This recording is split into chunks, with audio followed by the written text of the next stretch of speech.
Have you ever felt like you just had to force yourself to push through or suppress any negative, challenging feelings of disappointment and fear along the way if you're going to make your business a success? Because if you have, today's interview is for you. Welcome to the Soulful Sales Show, where we talk about believing in the value of your offers, getting them in front of your right people, and selling more of what you do in your unique way. Hi, and welcome back to another episode of the Soulful Sales Show. Today, I am chatting with the wonderful Shantini Rajah, a writing and manifesting mentor, all about manifestation, especially in relation to selling, but not necessarily in the way that you may have heard it talked about before. The way Shantini teaches manifestation leaves room for your whole self and all of the challenging feelings along the way, which links so closely to my own work, actually, as a self-belief coach.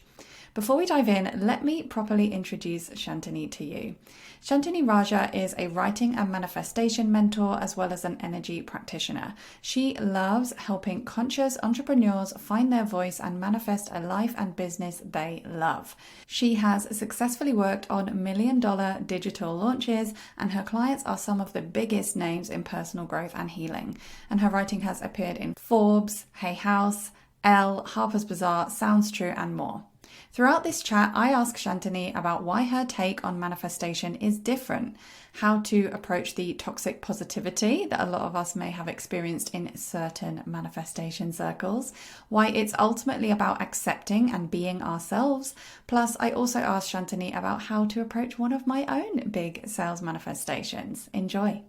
So I'd love to start by asking you about the way that you specifically see and teach manifestation, because I know it's not necessarily what everyone might have already heard. Like, there's a lot of talk about manifestation out there. Can you give us, if possible, just in a nutshell, your unique take, philosophy on manifestation? Oh, I'm so glad you asked this question. Okay, so first of all, just a disclaimer. I love all of this. So I call them Googleable manifesting tools, right? And all of the mainstream manifesting tools. So, for example, visualizations, vision boards, affirmations. All of those are, they're lovely. I want to say they are lovely and I use them all the time. I enjoy them. And there's a but coming. But I found, and this is where what I say in my book, Manifest Anything You Want, it's different, because I found that for me and for a lot of people that I've worked with, just having this perfect vision board, Ruth, up on your wall or wherever it is, and you have all of these perfect ideal, like vacation images of your vacation or your wedding day or whatever it is that you want to manifest, millions in your PayPal account, whatever it is, it it can actually trigger stress. Because for me, I discovered, and this was I see you nodding, I love Yep. that. Because it's like, okay, this is fabulous and I so want this, and I'm going to like send positive vibes, I'm going to do my affirmations. But at the back of my mind, I was like, really? Is that really going to happen? So it's not like it wasn't voluntary, it was involuntary. And that's because when we can't see the how, it's really hard to commit to it just as is, without thinking about how's that going to work. Our brains are just wired for that. We can't help asking ourselves, okay, how am I going to get to that 6 figures or whatever it is that you want to do in your business, for example, whatever it is you want to reach, your money goals and stuff. So when you're not at 6, let's say you're like, you're barely making, for example, $1,000 a month, but you have this dream of making, you've 100,000 a month, even, like, go big, right? Go big with your manifesting dreams. And you're like, but that feels so far out of reach. So in my book, and my philosophy, to answer your question, is around bringing that sense of inner safety in receiving and creating this life, this whatever it is that you're trying to manifest, whatever it is that you're wanting to attract, feeling safe to receive that. And that has a lot to do with learning to generate a sense of inner safety. So when you do all of those things, those visualizations, the vision board, whatever it is, you are coming from a place of comfort, like a comfortable place of safety and confidence. And that's how we fuel all of these tools to work for us. When we remove that safety piece, feeling safe to want what you want, feeling safe to change your life and experience this much bigger life or whatever it is that you want to live in, this mansion by the beach, whatever it is, feeling good about that from the inside out and not just up in our heads, like, I hope it works kind of thing, but deep down you're like, how's that going to work? So that's the philosophy of it, that safety piece. Oh, I love that. And I have experienced this many times when I have been, reading a manifestation book and doing the practices. I often get a sense of anxiety. And I think for me, it comes from this piece of, I've got to do this all perfectly. I've got to get this right. Like, I've got to get this Yes, process right. my vision board's got to be perfect. Yeah. Yeah. Look, not yeah, I need a better image than this. That stuff, right? Oh, that gets to me too. I so get what you mean. And I think a lot of us, when we think I've got to get it right, also feel like I can't let it go. I can't let go of the vision. I can't let any kind of doubt come in. I can't let the fear come in. I can't let the negative feelings come in. I know there's been a lot of, I think that the conversation has opened up a lot in the manifestation world about this whole toxic positivity thing when it Oh, comes to our goals. Um, uh, what do you have to say about that? I would love to hear more. okay. So toxic positivity, just in case any of your listeners, like, if they're not familiar, I just want to like kind of explain a little bit, quick definition. So it's like you don't actually feel what you feel, not letting yourself feel what you feel at the baseline. So, for example, if you're worried or anxious about, let's say you went for a job interview, or you got on a call with a new client, and you're hoping, it's a discovery call, and you're thinking, this is like my dream client, and I so want her to sign up with me or whatever. Imagine you're a coach, and that's the thing.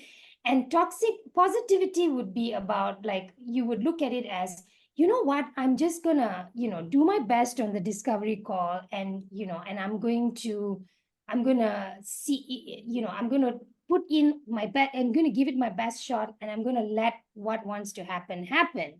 Toxic positivity goes into the place of, you know um, I'm going to feel, I need to say all of the perfect things, I need to project this image, and fake it till you make it. And even after the call, before the client has connected and you're not sure what's going to happen next, telling yourself, oh, you know what, it's just whatever happens, it's going to be for the best, when deep down you're like, no, I actually want her to sign up. But if anybody talks to you about it, you're like, no, it's for the best, the universe knows. But in your heart, it's fine if you really feel that way in your heart. But in your heart, you're thinking, no, I need her to sign up. I want her to sign up. So a lot of the work that I do and that I teach, and which is in my book as well, is learning to process that anxiety, that worry, that fear, allowing it to do its thing, making friends with it in a way, with all of those, unwanted so-called negative feelings, allowing it to flow. So again, we come back to baseline. We come to that place of being calm, of allowing this thing to happen in the way it wants to unfold, of trusting, as they say, in the universe. I have a specific tool and a technique for it, on how to let the universe do its thing without interfering, without feeling like, because the allowing piece is really hard for a lot of people, like letting go, stepping away. So a big part of that is to allow yourself to process those feelings. And toxic positivity does not allow for that to happen. Toxic positivity covers over what you really feel. And that's like a huge no-no in a lot of manifesting circles, which I want to bring that forward and say it's fine. It's okay to not be 100% positive all the time. In fact, Yeah. it works better when you're not. I'm really curious about one thing. So I have definitely experienced that Huh? situation, like the example you gave, where it's like, I really want this thing, but my brain will just, instead of allowing myself to feel disappointed if this thing doesn't come to pass, if I don't make that sale, I don't get that client, whatever, my brain will go, you know what? There's always more. There's always more opportunities, or, this is it for my highest good. I just don't know yet, which can be helpful in certain situations. But I definitely know the way that my brain has been telling that to me is like, move on. Don't sit with that disappointment. Don't feel that feeling. Move on. And I'd just love to hear also, because I think there's something to be said with being, there's a level of detachment that is helpful, and there's this level of detachment, I guess, that is denying yourself, and it's really, it seems like blurry boundaries sometimes. I'd love to hear a little bit more about your thoughts on that. Like, when does it become problematic? Sometimes, like, how do I even know that I'm doing it, Right. So that is a great question, by the way. So this, we do know, actually, Ruth. We Mm-hmm. can feel it deep down. The fact that you feel, like, part of that feeling would be about trying to rush into the next step. So there's a feeling of wanting to just take the next step and get on with it, snap out of it, get on with it. There's this military-esque kind of voice in our heads. There's this sergeant or whatever who's barking out orders. That's it, enough, snap out of it. So that is a clue. That's one of the clues. The other feeling is you don't, you can feel that anxiety and that worry. You can feel stress rising around your next steps. When you are actually in a place of allowing that disappointment, that sadness, tears, whatever it is, because here's what I've experienced and I know to be true. The universe, whatever, some people call it, would say God, source, universe, infinite, whatever we call it, loves us for who we truly are and who we are being in the moment. That is the way, that is that, to me, I don't want to use the word perfect, but that is like the highest and most effective way to fully align with the energies of the universe by being yourself. In fact, interesting story, my book is called Manifest Anything You Want, right now, but originally the title was How to Manifest Anything You Want by Being Yourself. Mm-hmm. Because it's about coming home to you. When we are fully who we are, when we accept that we are sad or angry or jealous or whatever it is, we are ultimately allowing ourselves to be who we are in that moment. And because we come from source energy, we come from this energy that is a part of the universe, and we will return to it one day, and we come from it. Being ourselves is the most powerful way to create what you want in your life in the long term. I'm not talking about just being positive and getting that parking spot, on a mall on a Saturday afternoon when there's, that's great. You get those little things. But when we are talking about intentionally manifesting and creating a life, it's about coming from a place that is truly who we are, and wanting what we truly want, connecting with our true desires. And we simply cannot do that when we are in a place of, this is not right, I need to snap out of this, let me get on to the next. Maybe you need a few days, maybe you need a week to get over it, and it's fine. And it's fine. Trusting yourself to know when it's time. Okay, I'm ready now, I'm ready for the next step. So I hope that kind of answers your question earlier. And it really actually speaks a lot to my training as a self-belief coach. One of the manifestations that we will often have when we are in a place of doubt and fear is pushing ourselves harder. And one of the fears we have is that if we don't push forward and we allow ourselves to slow down or feel the feelings, whatever, that it will fall apart, or that we won't maintain higher standards and all of this stuff, when actually the opposite is true. And I can really see the parallel there in what you are Yeah. saying. It's the same with like self-compassion as well. And I kind of think about it in relation to parenting as well. Like, sometimes children will be expressing their emotions in challenging ways, both for them and for the parents. And, Yeah, yeah. it can be really easy to dismiss them or tell them just to get on with things or whatever. And actually, when you listen to it, there's something going on underneath that. And they are allowed to express that. and it can Yeah. totally shift things, like Yes. sometimes quickly. I mean, not always, but it just really got me thinking about that and how it's so easy to think that pushing through is what makes things better or faster, like manifestations happen quicker or more, whatever, when actually the allowing of it will serve us in so many more ways. A big part of of manifesting anything you want is the journey itself. It's it's long before you even receive it. Being in that energy of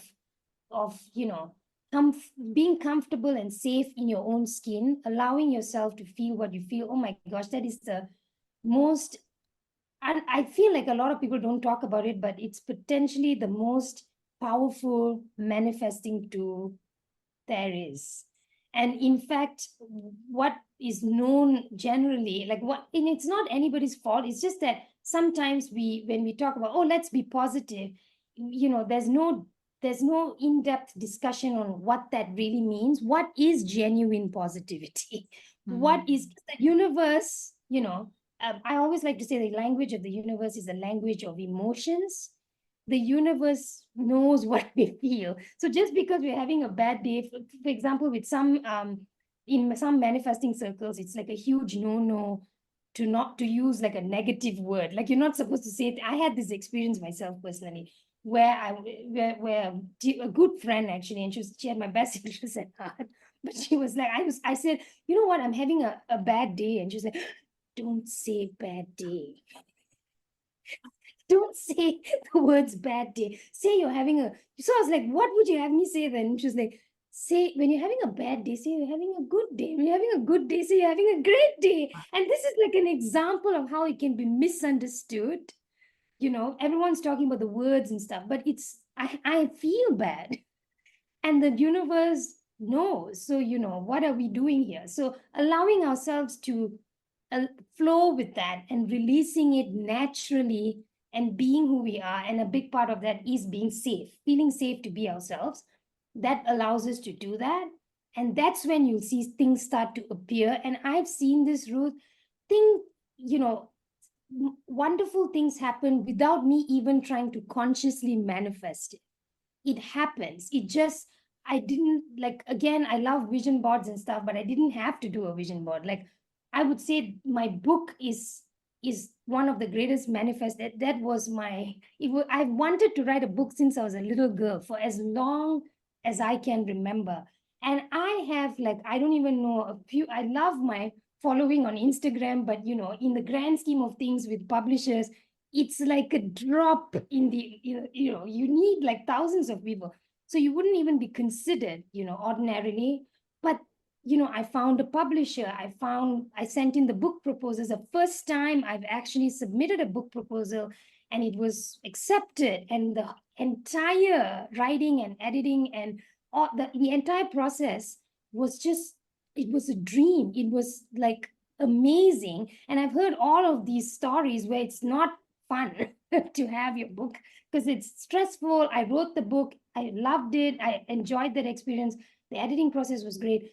That whole thing, I didn't even, I'll be totally transparent. I wanted to write a book. I wanted it to be published. I wanted people to read the book, but I didn't even dare kind of like think, okay, can I go with traditional publishing? I was like, you know what, let me just self-publish. But it happened anyway. And I truly believe it's because of all these things that we're talking about, allowing yourself to be you and bringing that forward. I love that story so much, and I'm so happy for you. Thank you. Okay, let's talk about some of the tools that will support us. Because I know when we first met, which must have been, several years ago now, like maybe Yeah, 2020, I don't know, I don't remember, but it it's could been have a been. while.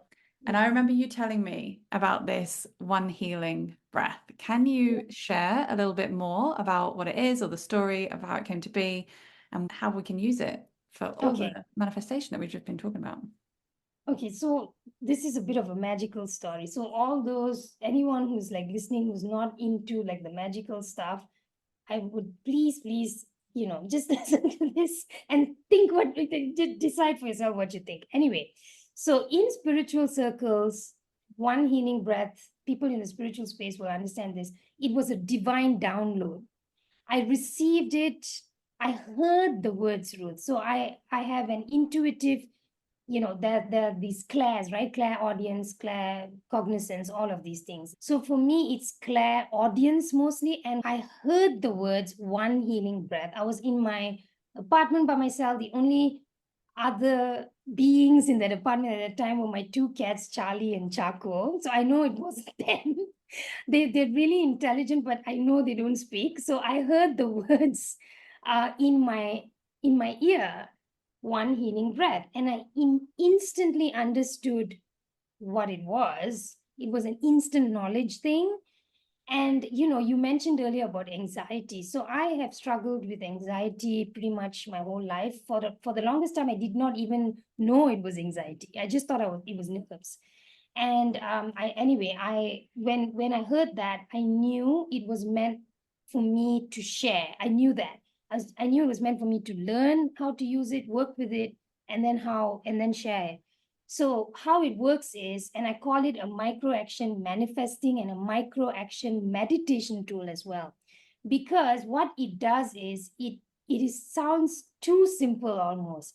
It's just about taking an intentional breath that's focused on an energizing, positive, it may not even be energizing, but peaceful, positive emotion. And genuinely positive here, uplifting emotion, let's call it that. So when we take that breath, when we focus, so the one healing breath, there's like one healing breath of ease, one healing breath of joy, one healing breath of play. I have a whole series. So what that does is when we focus, and I experientially, discovered this, when I focused on, okay, let me tune in, what do I need right now? So I need calm. So one healing breath of calm. So the inhale is 3 counts, and then we breathe out calm, 6 counts. So it's usually a longer count for the exhale because it triggers our parasympathetic nervous system, which helps with, relaxing the body.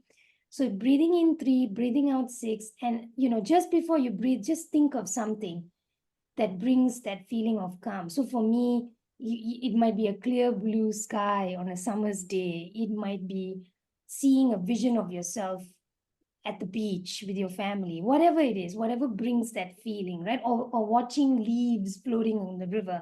It could be a real experience, it could be a memory, it could be just a vision, or you're imagining what calm feels like, and then bringing that in. Oh my gosh, Ruth, the power in that. And when it's done multiple times throughout the day, because it's quick, it's like 9 seconds, it's under 10 seconds.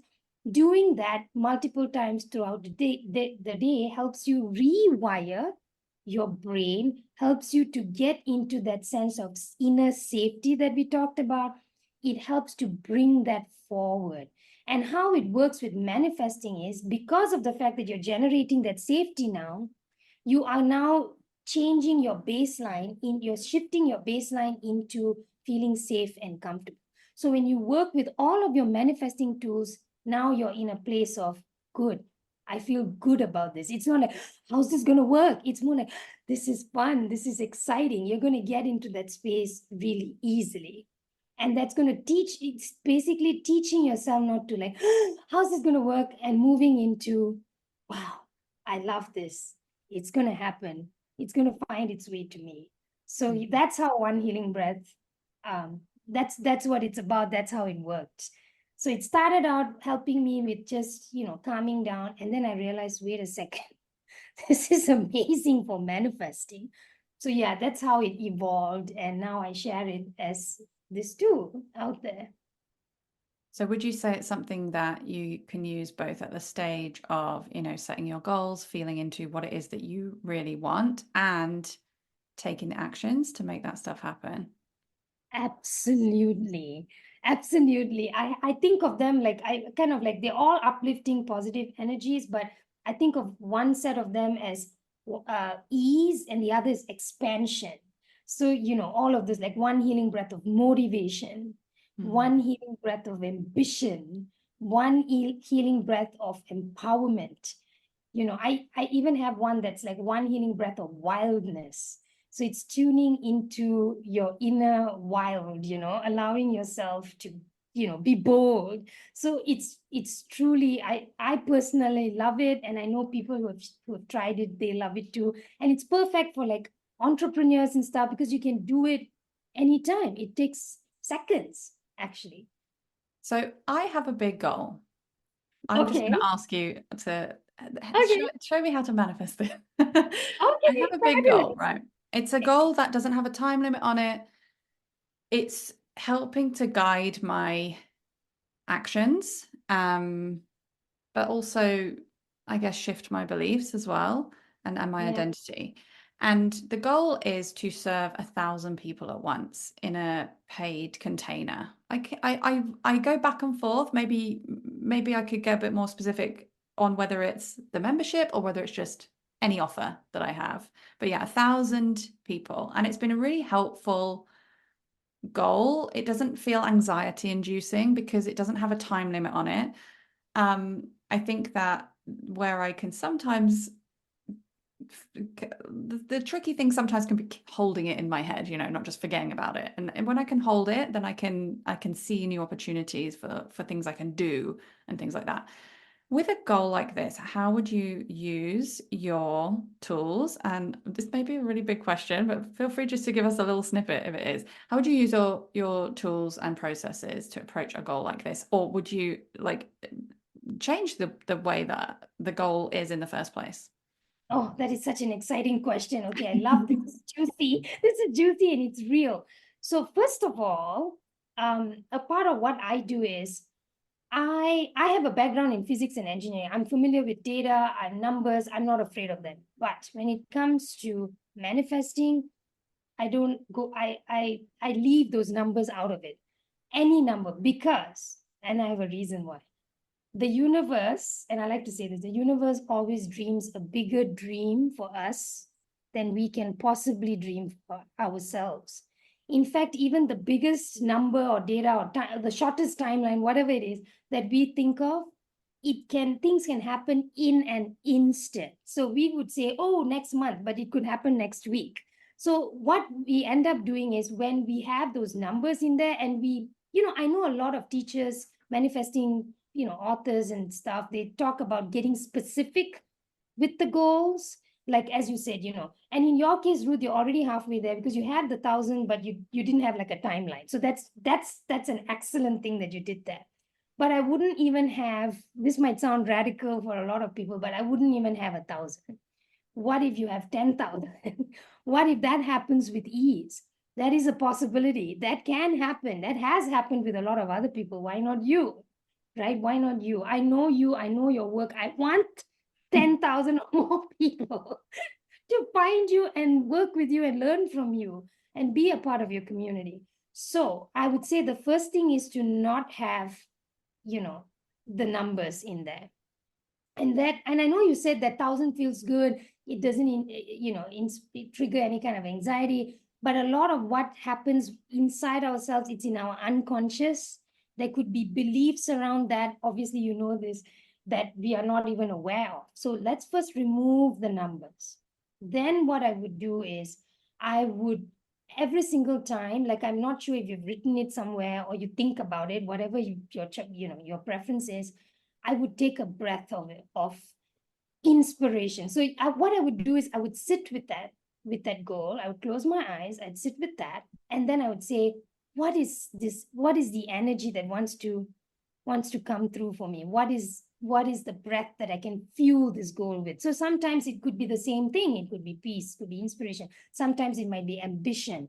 It might be whatever it is. You will receive that answer when you're calm and you're open. You will receive the answer, and you take that breath. So what you're doing is you're doing many things here. You're releasing a lot of your own anxiety. You're fueling that goal, that dream, that manifesting dream.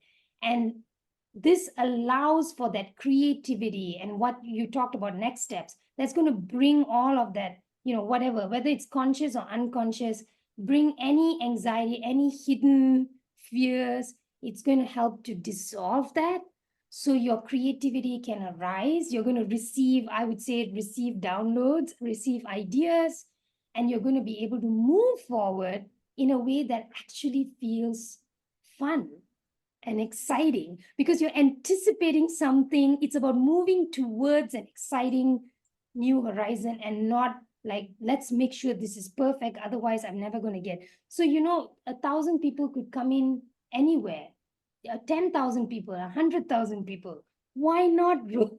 So that's how I would approach it. That is my answer to that I'm so question. glad I asked this question. It's so helpful. If not a number in the goal, Yeah.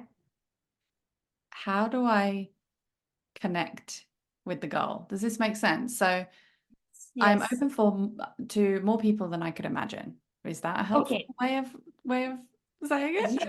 yes, yes. I'm open to more people and that feeling you get, Yeah. that feeling. It's about tuning into, because numbers, our brain works in that way, like physically, right? Our brain literally works in this way. When we tend to latch on to numbers a lot, but what happens then is the feeling behind it starts to recede a little bit. It starts becoming about the numbers. So Mm. even with like how I work with that in my business, for example, is like, when we share some, when you see people joining your email community and everyone's like, oh, I've got 50,000 people on my email community and so has 10,000, and let's say yours is let's say someone here has like a 500 and they're feeling like, oh, that's just 500 people. When will I ever get to 1,000? When will I ever get to 2,000 people in my community? How am I going to grow my business if my community doesn't grow? And I would say how I bring myself back is, I think, wow, can you imagine 500 people in a room, even 100 people in one room, 50 people in a room? That's a lot of people. That's a lot of people. So speaking and connecting to people and feeling that, wow, these people want to hear from me, right? And I have them, and they've opted to hear from me.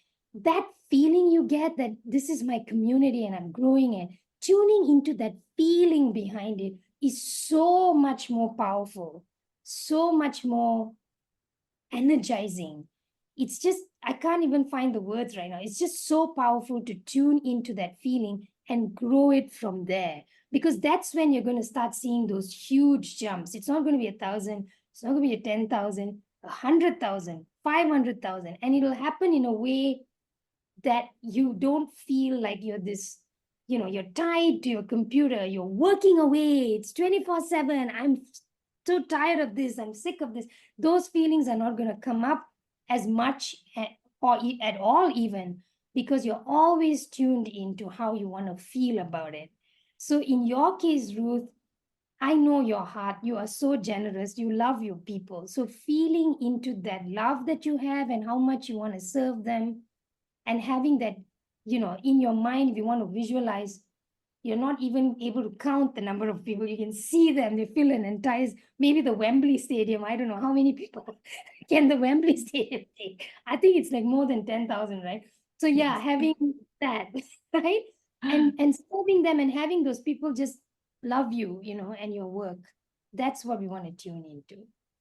Thank you for sharing that. I feel like this ties back so well to what you were saying about being yourself, because I can see what you're saying about, yeah, the numbers. It's so easy to make numbers mean something, especially in comparison and all of this stuff, when actually your feelings are your feelings. They are not some, imagine like this is the right thing for me to pick. This Yeah, is just how I feel. exactly. This is how you feel, and you're honoring that, and you're loving yourself through that. You're loving yourself through that. There's a whole thing about that as well, because that's another sort of like self-love and all of those pieces, self-compassion, self-kindness. I talk about this. Yeah, these pieces are so important. Taking care of ourselves in that way is the fuel that will create those, that will attract, like that will just bring it in like magic. I want to say it brings it in like magic. Mm. Yeah, I feel like it'll be so comforting to so many It's people much more listening. fun. It's a lot more fun. Yeah. It's really a lot more fun. Yeah. Okay, thank you. Thank you so much for answering my question about my own manifestation. No There problem. was one other thing I wanted to touch on. I don't think we have like loads of time to go into it, but it is something that I feel is so important. How manifesting anything you want is not so much about what we're doing, but who we are being. Can you just Oh, explain what you mean by that? yes. Because that kind of ties, this is a beautiful question to ask right now because it ties Yeah. everything Hmm. together.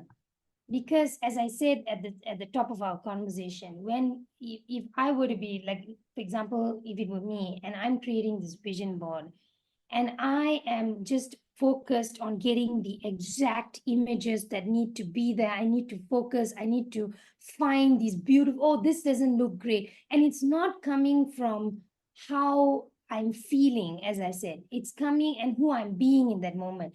It's about how who you are being. You're excited, you're enjoying this, you're loving it. So for some people that, you'll find this is really interesting. I think it's interesting anyway as well. By tuning into myself in that way and always being self-aware, maybe not always, but for the most part being very self-aware of how I'm feeling and who I'm being and what I'm bringing forward into all of my manifesting activities, it then becomes really clear what is it that I actually love and that works for me and what it is that doesn't. So for example, affirmations kind of a touch and go for me. I don't always, it doesn't, I can't back it up. I can't back up the positive and it like the positive affirmations per se at all times. Sometimes maybe, but not always. So I don't always use them. But I love guided visualizations. I also like vision boards. I don't do them a lot, but I do love doing them. So I feel like who you are being in this sense is knowing who you truly are. And this also ties to another piece. I'm so glad I thought of this. I nearly forgot. This is a big one. Who being yourself and tuning into who you are being allows your true desires to rise. So what do I mean by that? A lot of the time, um, we're thinking, I want $1 million business or whatever. Or I want, in Asia, for example, we are encouraged strongly for the longest time. It's changing now, but still, women especially are encouraged to start a family and get married before 30. But is that what and you might think that's what you want, and here you're trying to manifest your soulmate, right? But is that you're at 25 or 22 or whatever? And that may not be your true desire because you're not being yourself. So what ends up happening is even if you do manifest this life, you wake up one day and you realize that's not even my life. I've manifested expectations, cultural pressure, people meaning well, but wanting something for you that you may not want for yourself. And a lot of the time we don't even realize that's not even what we want because we're not being who we are. We're not manifesting from a state of being who we truly are. And that's why I'm like, I don't know if you notice this, but I'm so passionate about this piece because a lot of us wake up in the middle of our lives and we're like, is this my life? Is this what I want? And for all intents and purposes, you're this amazing person. You've manifested so much success or whatever it is. You are known. Some people are even famous, and they're like, I don't want this. I Yeah. don't want this, right? So that is a big piece of that whole thing around being yourself, learning what you truly, being yourself lets you learn what you truly want. And it gives you the courage to ask for that and receive that as well. Oh, such an important message, and it just ties in so much with everything, about my philosophy of the way we show up in our businesses and, Yes. define success for ourselves and the way we get to that place. Yes. You It's do beautiful crucial work with that. Yeah. to be It's so, ourselves. Yeah. yes. Yes. And sometimes that can be the hardest thing. It sounds easy, Yeah. but it is so Mhm. not. Yeah, That can be the bravest and the hardest thing to do, being you. absolutely. Oh, Yeah. thank you so much. I love this conversation. Before we Mm. wrap up, I'm just going to ask you three quick fire questions that I ask all our guests. So the Sure. first one is, Yeah. Beyond financial success, what impact do you hope to have in the world through your work? Oh, I would love, there's this old song that says, I want to teach the world to sing. But in my case, it's, I want to teach the world. I would love to teach the world that it's safe to be who you truly are. I would love to teach, because here's what I've discovered in my life and what I know is true pretty much for every single person. Beneath all of that pain, beneath the trauma, and we are all like, there's so much, we all struggle. There's so much going on in the world right now as well. Beneath all of the discord and the anger and the rage, there is that our true selves, we are made from love. There is love there. And a lot of the time, one of the reasons why there is discord and that rage and that defensiveness and that anger and all of that stuff is because we don't feel safe being in that space of love. It doesn't feel safe. So if all of us were to discover and realize, I can be this person that I truly am. I can come from love. This might sound painfully idealistic to a lot of people, I think. But I stand by this belief. Beneath it all, that there's nothing but love. And if we can get back there by being ourselves, I would like to teach the world to feel safe, to be themselves, and to connect with that love. I totally agree. Okay. Question number 2. If you could give past you a message of inspiration and encouragement earlier on in your business journey, what would that be? You know, I didn't like, let me think about that. So when I really think about the start of my business journey, oh my gosh, Ruth, I had so little faith in myself. I had so little belief and trust in myself. I just didn't believe in myself at all. Because I don't come from a family of entrepreneurs. No one has done this before. And I just felt like, oh my gosh, what am I doing? It's all going to be awful. And if I could give that message, right, of inspiration, that would be, girl, you got this. I'm going to just summarize it. You are going to do this. You are doing it. There's so much. Look at your past. Look at all of the things that you've already achieved. Look at all the things that you thought you never would, and you have. Look at everything that you have overcome, all of the pain, all of the heartache, all of the good things that have happened to you. Tap into those resources. Connect with your guides, listen to your guides more, connect with that, and you got this. This is going to happen for you. Yeah. And finally, what does soulful selling mean to you? Soulful selling. I even love those words, those 2 words, soulful selling. To me, it means selling from the soul, selling from your true self, selling from who you truly are, selling from a place of knowing that you are helping, that you are supporting people, that you're making a real, you're shared. Selling to me, soulful selling to me means selling with love. That's what I want to say. That's what it means. Perfect. Thank you so much. I have loved this conversation, and I hope everyone listening who resonates will go out and buy your book. I'll make sure all the links are in the show notes so you know exactly where to go. Thank you so much. Thank you, Ruth. It was lovely talking to you. And if you want to find out more about Shantini and her work, you can find her at shantinirajah.com, order her book at manifestanythingyouwantbook.com, or follow her on Instagram and Facebook at Shantini Rajah. Thank you so much for listening to another episode of Soulful Sales. If you have a moment to rate and review, know that it really does make a difference.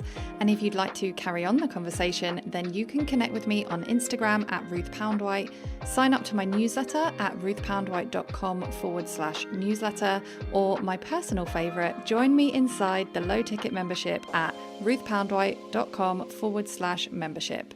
And keep doing what you're doing, because your work really does matter.